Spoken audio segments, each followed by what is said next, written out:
अनंत कोटी ब्रह्मांड नायक महाराजाधिराज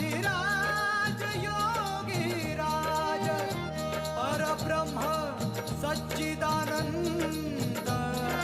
भक्त प्रतिपालक शेगाव निवासी